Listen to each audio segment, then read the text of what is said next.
Hop, demek oleumni tarkibini ikkiga bo'lyapmiz. Oleumni ham nimaga o'xshatib olyapmiz? Eritmaga o'xshatib olyapmiz. Eritma tarkibida ikkita narsa bor.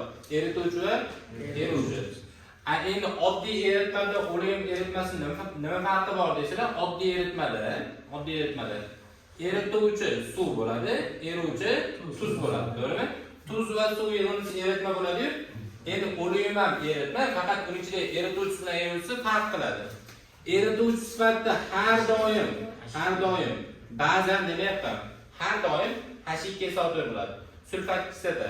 Sulfat kislotaning agregat holati qanaqa? Suyu bo'ladi. Endi eruvchi sifatida har doim SO3 bo'ladi. SO3 da agregat holati gaz.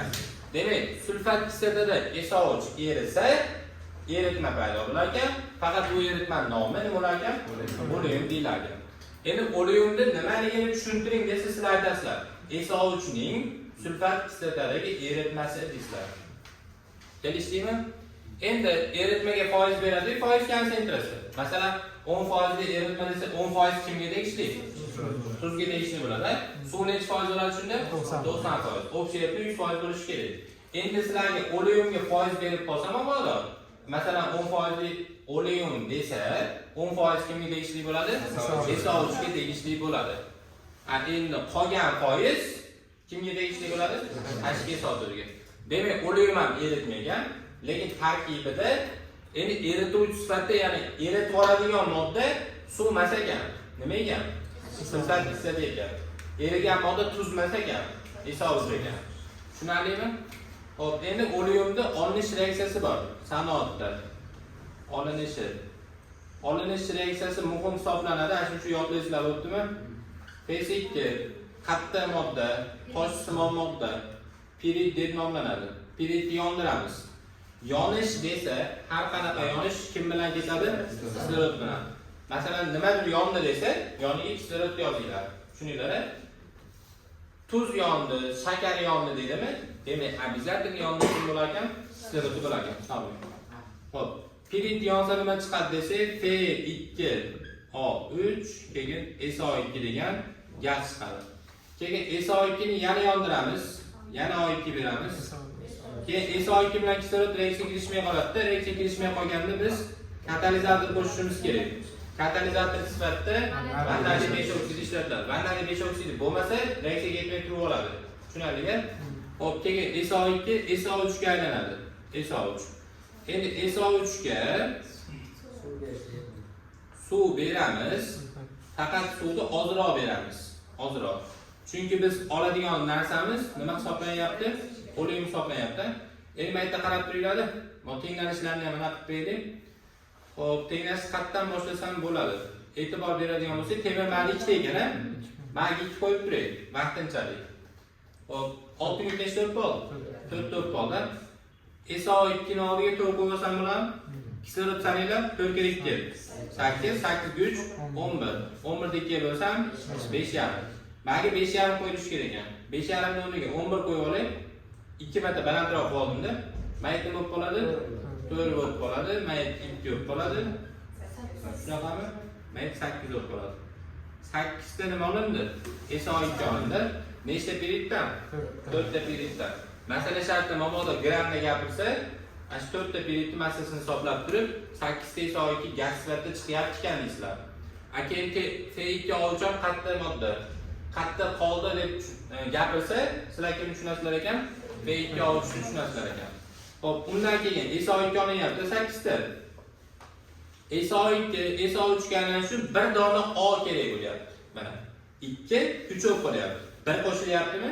Bitta O qo'shilyapti. Amanda O2 turibdi-yu. O2 ni qabul qilish uchun SO2 ham bo'lishi kerak, 2 ta bo'lishi kerak. 2 ta SO2 bitta O2 ni biriktirar ekan. Endi bizda mana SO2 nechta olindi? 8 ta olindi. 8 ta SO2, 4 ta O2 bilan reaksiyaga kirishib, 8 ta SO3 ni hosil qiladi. Endi e'tibor beringlar. Hosil bo'lgan SO3 bor-ku, SO3 ni suv bilan reaksiyasi. SO3 bilan suv reaksiyasi bo'lsa, men sizlarga reaksiya metodlari darsini o'tganman. Ashunda qaysi tipga kiradi bu? Nimaga nima berish? Metal massa oksidga suv bersa nima hosil bo'ladi? Har doim kislota hosil bo'ladi. Metal massa oksidi plus suvdan kislota hosil bo'ladi. Bu yerda bu tashish. SO3 ga suv bersam H2SO4 hosil bo'ladi. Tushundinglar-a? Faqat biriga bir bo'lganda H2SO4 chiqadi. Endi sizlar bilishinglar kerak bo'lgan joy SO3 ozroq, suv ko'proq bo'lsa, masalan suvni 2 ta oling, bo'laverami? Bizda chiqadigan mahsulot H2SO4 dan bitta SO3, bitta suvni reaksiyaga kirishadi. Bizda suv nechta edi? 2 ta edi. Bittasi nima bo'ladi?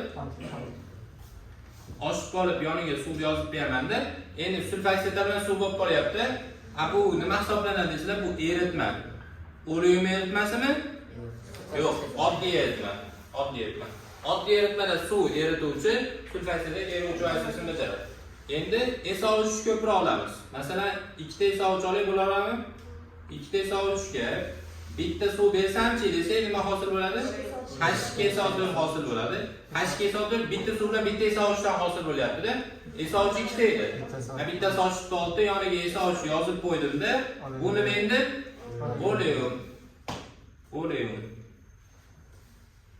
Oleumda erituvchi bilan erituvchi farq qiladi. Erituvchi sulfat kislota, erituvchi SO3. Shuna qilib oleum hosil bo'ladi. Sizlar bilishinglar kerak bo'lgan joy mana 3 ta reaksiya. SO3 bilan suv agar teng bo'lsa, faqat sulfat kislota chiqadi. 100% sulfat kislota chiqadi. Agar suv ko'p bo'lsa, eritma. SO3 ko'p bo'lsa, oleum chiqadi. Farqini bilib oldinglarmi? Shu. Oleumni masalasini ikkiga bo'lyapmiz. Xuddi kristal gidratga o'xshab. Xo'p, kristal gidrat masalasi ikkiga bo'linadi. Qanaqa edi? Eritmaga aloqador, eritmaga aloqasi yo'qmidi?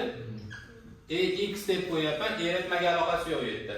Suv qo'shildi, hosil bo'lgan eritmani toping, hosil bo'lgan eritmani foizini toping deb savol bermaydi bu yerda. Tushunarlimi? Endi agar eritmaga aloqador bo'lsa, nima bo'ladi? Suv qo'shildi, balovatlar degan narsalar bo'ladi. Eritmaga aloqador gaplar ham bo'ladi. Endi eritmaga aloqasi yo'q qismni ikkiga bo'lamiz. Formula tarkib bo'ladi. Endi oleumning formulasi qanaqa desa H2SO4 ko'paygan SO3, faqat SO3 qanchaligini bilmaysizlar bu yerda. Tushunarlimi? Bu yerda aniq narsa sulfatsitani 1 molligi. Demak sulfatsita har doim 1 mol bo'lgan, SO3 noma'lum mol bo'lgan. Noma'lum bo'lyaptimi? Qaysi usulda ishlaymiz?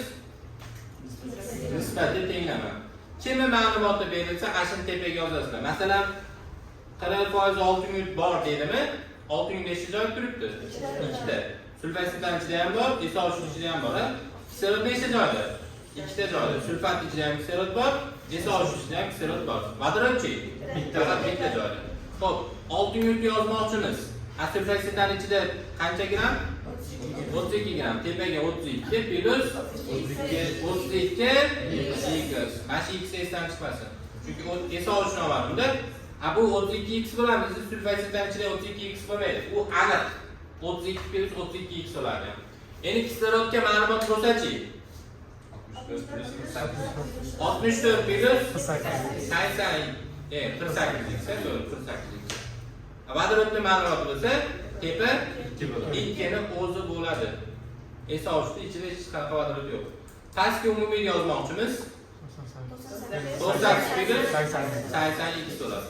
Endi agar tarkibga aloqador masala bo'lsa, H2SO4, SO3 bo'ladi. H2SO4 ham noma'lum, SO3 ham noma'lum bo'ladi. Bu tarkib bu. Formula desa, formula har qanaqa formula 1 mol hisoblanadi. Masalan, H2SO4 1 mol massasi qancha?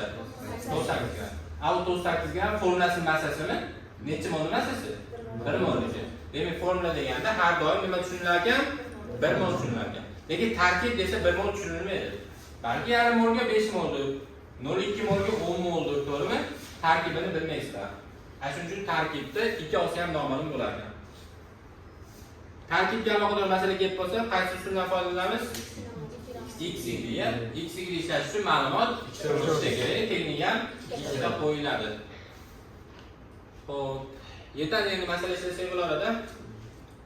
Eritmaga aloqasi yo'q qismdan masala aytaylik.